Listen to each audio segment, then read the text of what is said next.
So hey everyone, I'm Shrishti. I'm a software engineer at AWS as we just described, and I've spent the last few years building large-scale data and ML infra. I'm based out of the Bay Area in California, and this talk is titled Let Metadata Talk, an AI agent for your lakehouse, and is a very important topic in today's time. Every modern business, in some way, is a data business. And as data grows, it's becoming harder to actually understand what's happening inside our systems. In this session, I'll be talking about how we can make our data platform smarter and more self aware systems that can actually understand and optimize and even reason about their own data. So let's get started. Here's the agenda that we'll be covering today. Just a small introduction to lake houses. I know Ramya is all about lake houses, so I won't spend too much time on it. Enterprise scale of data, some essential data characteristics, how to use the metadata to make things efficient. Then we'll go into the live demo and some post analysis. So let's get started. Now, what even is a lake house? I promise I'm going to only spend a few seconds here. So before we understand what a lake house is, let's just touch upon a data lake. A data lake is where all kinds of data, structured and unstructured, get stored. It's flexible and cheap, but usually messy and hard to manage.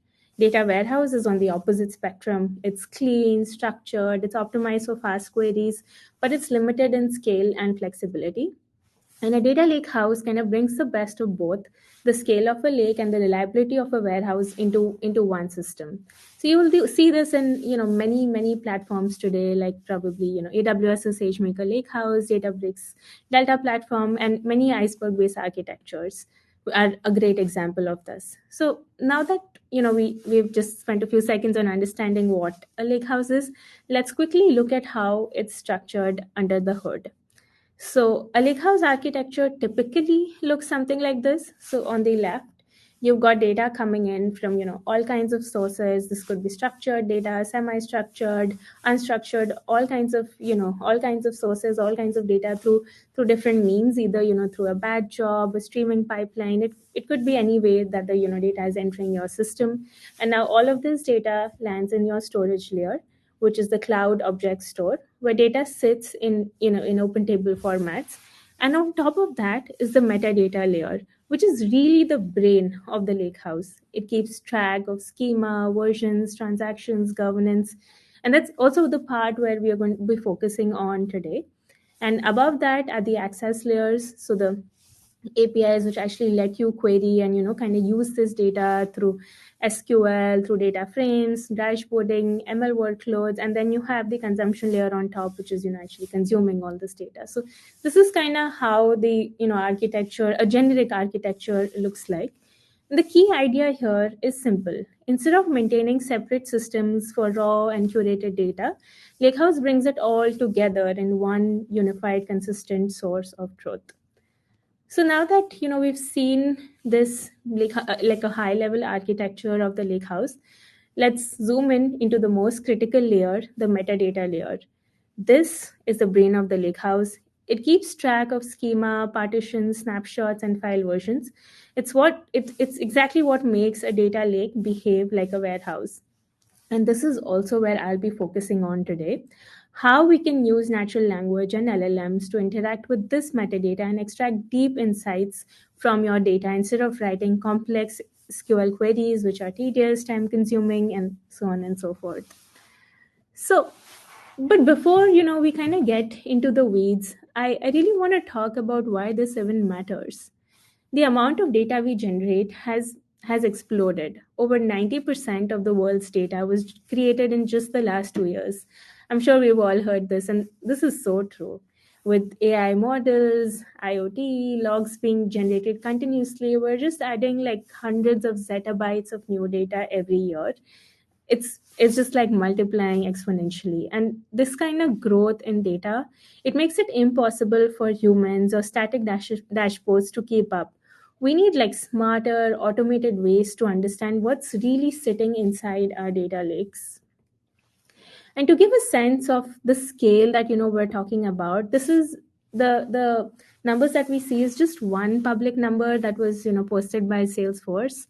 uh, For an example, like they manage over 4 million iceberg tables, holding 50 petabytes of data, and have seen 1,000x growth in just a decade. And now imagine manually querying or governing data at this scale. It's a massive challenge, and this is not just unique to Salesforce. Every enterprise faces some version of this problem today. Even like mid-sized enterprises today, they manage like tons and tons of data. Fortune 1000 companies, they typically handle hundreds of terabytes to exabytes, and hyperscalers are probably sitting in the petabyte exabyte range. So the challenge really isn't like, okay, we have the data, but it's really like, what do we do of it? How do we make sense of the data?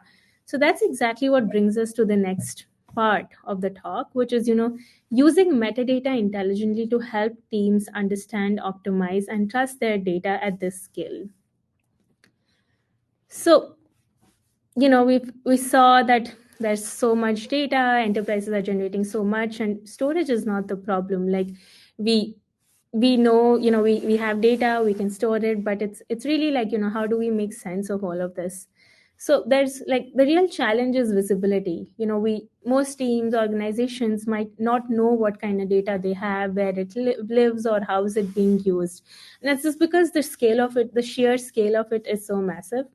And this lack of visibility will impact everything. Queries slow down, costs go up, and data systems become harder and harder to manage. And the result, endless firefighting and manual fixes instead of actually driving insights or business value. And if you worked in one of these teams, you really know the operational pain that goes into managing all this. So that's exactly where data intelligence comes in, using automation and AI to help us truly understand our data and not just store it. So before we, go into intelligence, I want to, take a step back and just understand what it exactly means to say that, okay, you actually understand your data. So what does that really mean, that you understand your data, you understand the characteristics of it? So first, I think structure. So the columns, the schema, the relationship across your tables that live in your data lake. Then there's write patterns, like how often are we writing? Are we writing in batches? Is it a streaming use case? Are we writing small files, large files? So just understanding these patterns will tell us a lot about efficiency. And then finally, there's also like, optimization opportunities in your data. So, things like partitioning or, compaction, which is basically combining small files into fewer larger files, or indexing, or, those kind of techniques that directly impact performance and costs. So these three together, in my opinion, which is the structure, the patterns, and these optimizations, they will define how usable, performant, and intelligent your data really is. So, and here's the best part. All of this information that we just talked about, these essential data characteristics, they already exist inside your metadata layer. In there are various kinds of open table formats such as iceberg, delta. They The metadata doesn't just track files, it captures the full context of all your data. So the schemas, snapshots, partitions. So it's really the quiet layer that actually powers governance, reliability, and performance across your entire lakehouse. So, in my opinion, this metadata is a gold mine. It's not just technical details, it's intelligence just waiting to be unlocked. It knows your schemas and column stats, your partition, your file layouts, your write frequencies. So, and hidden inside this are like, these performance signals that, there are small files, there are skewed partitions, there are stale snapshots. So they can exactly tell you what kind of optimization is needed. So now the question really, and also my most, just getting into the real core of things here. So the question really is like, how do we tap into this intelligence?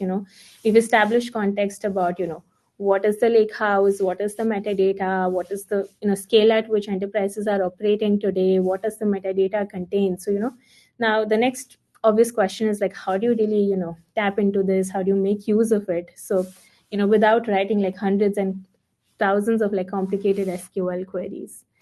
So this is where we get into the most exciting part. Now we're going to do a live demo, after which, we'll go into some more details. So let's get into it.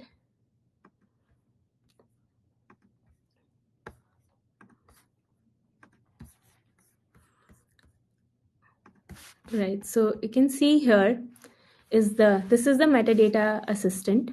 So this is an intelligent assistant which is going to basically give you information about your data. So I built this demo. So here, this is the assistant. I can ask it questions about my data, and we'll see what kind of interesting responses it gives. So I actually asked my assistant, can you tell me more about the tables in my data lake? So here is, the response that it's giving me.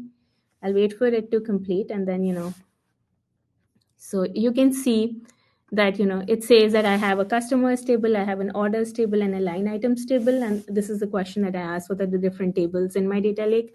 So it'll tell me, okay, this is the schema, this is the data quality, there's no partitioning, what are the key columns, when was this last updated, and so on and so forth. So you can see that, when you have like tons and tons of tables in your data lake, how useful this can be. And it's also going to tell me things like, okay, evaluate what kind of things. And I'm using like GPT-5 under the hood. We'll, after the demo, slowly go into the architecture of this. Now maybe, I'm going to ask it another question: what's the schema of the customer table like? So it'll tell me that, okay, these are the key columns, these are the additional columns, what is the partitioning like? There is no partitioning in this table. It'll also give me some more, recommendations for my data, how good my data is, what's the quality like. So, it's giving me all this information about what kind of data is present in my data lake. Pretty cool, right? So you can see all these things that it tells me. Now maybe I'm going to ask it another questions, like I want to still know, like, is anything partitioned? So like we just saw, this table was not partitioned. So now it will tell me that my second table, the orders table, is partitioned. My first table, line items table, these two are partitioned, and the customer table does not have any partitions. So, and also tell me, like, in the future you might want to add partitioning for the table where it's not present. So, it's just all these kind of insights are super super useful to, now I'm also asking it, can you rank my tables by query latency or by scan cost? So you can see the kind of information you can get. You can also ask it to suggest, optimizations that you can do on your data. So, it kind of goes on. So I think there's a lot of potential that can be tapped from this. So let's kind of go back to our slides now.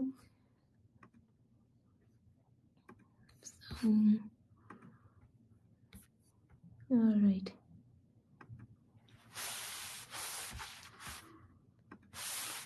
So yeah, we exactly saw this assistant, how you can experience the shift from manual querying to instant intelligent insights. And traditionally SQL queries might have been used for this, but now I can just ask it questions in plain English, and the assistant will give me answers with recommendations on what just to do. So it's not just descriptive, it's also prescriptive. It tells you what's happening and how to fix it. So let's to put it all together from the demo that we just saw. Let's see what's happening behind the scenes. So this is, I'm going to walk you through what an iceberg metadata file actually looks like. So you can see, it contains information about the schema. So here you can see, it has information about the schema. And for a large table, this file size can easily run into hundreds of megabytes or even gigabytes with like thousands and thousands of entries. So even if you could query it directly, it's not human readable. That's exactly why this assistant is adding value. So you can see that it has information about the schema, about the partitioning, and there's also like snapshots. So like every write or every commit that's made, there's an entry for the snapshot. So this can also given if you have a streaming use case and you're writing literally every second or even faster than that, you can just imagine how big and large this file is going to be and how difficult it is going to be to manually query it and get insights about your data. So and to really put it out there, I've laid out this comparison between a naive table query and a smart metadata query. So even if you simplify this and query the table metadata using SQL, it'll still take time and expertise. So on the left, you can see a naive data query. It scans terabytes and costs dollars per run. On the right, you have the smart metadata query. It'll only scan like kilobytes because we're just looking at the metadata file. It'll probably execute in milliseconds and gives you similar insights from the metadata alone. But the problem is to get there, you still need to know what to ask for. Your queries need to be really specific. So that's why we layered an LLM on top of this metadata. So instead of writing even the right, just the right SQL query, you can just ask it questions naturally in plain English. And here's really what's happening under the hood. So, how I built my metadata AI assistant. So, the metadata files, because they can be really, really large, they are chunked and stored as embeddings in a vector database. In my case, I use Chroma. And when you ask a question, the system runs a semantic search to pull the most relevant pieces of metadata, sends that context to the LLM, and then generates an answer. So it's basically a RAG pipeline, but purpose built for metadata. So every insight you get is grounded in your actual data, but it's enriched with reasoning from the model, which makes the output not just accurate, but also intelligent. As we looked at, it's not just descriptive, but it's also prescriptive. So there's just so much power in this tool, and it can be easily used and built and used in production settings. I think these are some of the advantages that I can think of this tool. It's you can control the behavior via prompting, so it really depends on how you want to use it. You can use adaptive reasoning levels, you can have multi-turn conversations, you can customize what kind of input. You suppose you wanted to only look at the snapshots of your metadata, so you can customize what kind of input you are giving to it. This can easily be productionized. You can add guardrails to control data modifications. So it's an incredibly powerful tool, and you won't get the same level of richness and detail and reasoning capabilities with a plain SQL query. So this tool can really help to solve a lot of the production pain point that we looked at earlier. So in essence, as we wind this down, what we've really built is a new kind of intelligence layer. It brings in natural language understanding, which is the most obvious way to ask questions given the AI era that we're living in.